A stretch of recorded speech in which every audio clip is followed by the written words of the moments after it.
Hello friends, నా ఛానల్కి స్వాగతం అండి. నేను ఈరోజు మీకు చందమామ కథల్లో 1971 మార్చి మాసంలో వచ్చినటువంటి బేతాళ కథ చదివి వినిపిస్తున్నానండి. ఈ కథ పేరు లక్ష్మీ సరస్వతులు.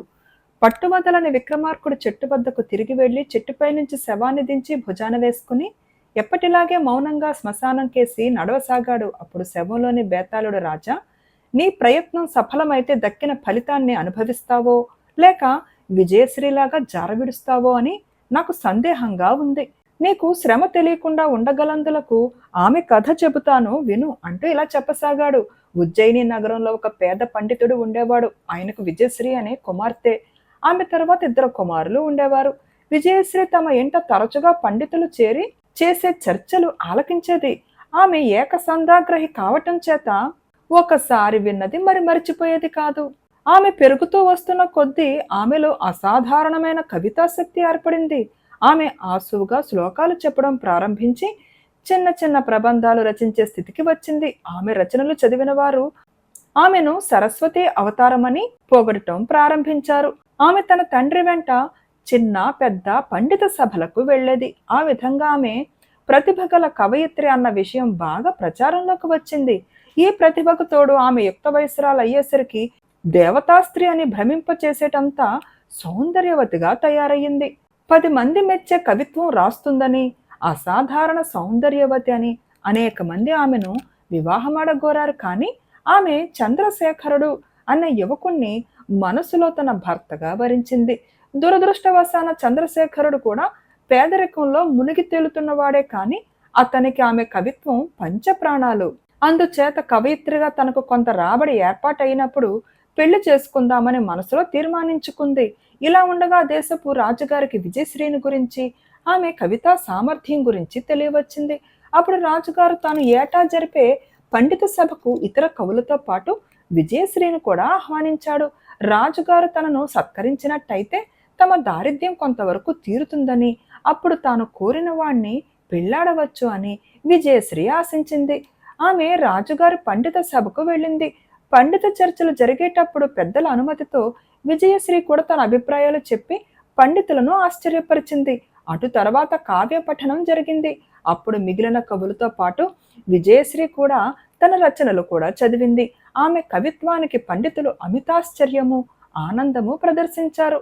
ఇదంతా చూసి రాజుగారు ముగ్ధుడై విజయశ్రీకి అనేక బహుమతులిచ్చి ఆమెను కొంతకాలం పాటు తన భవనంలో అతిథిగా ఉండమని కోరాడు. కవయిత్రిగా తన జన్మ సార్థకం అయినట్టు భావించి విజయశ్రీ రాజుగారి ఆతిథ్యాన్ని కృతజ్ఞతతో స్వీకరించింది. రాజభవనంలో అడుగు పెట్టగానే విజయశ్రీ జీవితం పూర్తిగా మారిపోయింది.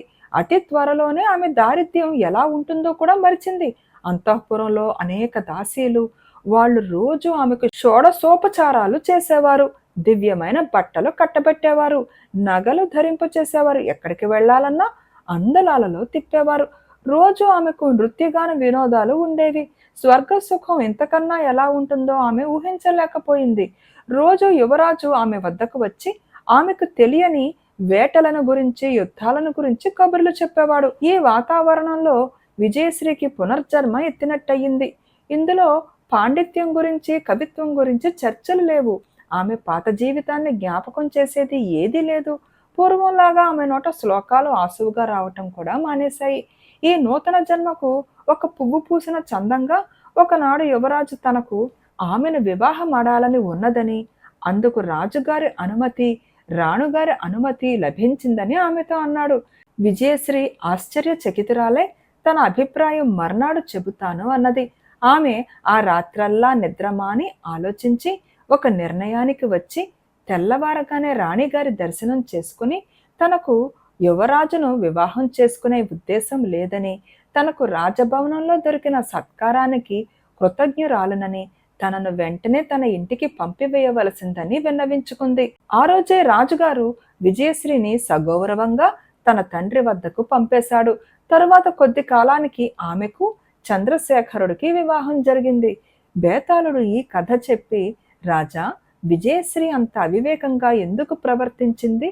కొద్ది రోజుల పాటు రాజభోజనం వంటబట్టగానే ఆమె కళ్ళు నెత్తికి వచ్చాయా, లేక పేదరికాన్ని పూర్తిగా మర్చిపోవడం చేత ఆమె తిరిగి పేద దశకు వెళ్ళిపోవటం ఎలా ఉంటుందో గ్రహించలేకపోయిందా, లేక తానే వరించటం చేత యువరాజు ఆమెకు లోకువయ్యాడా?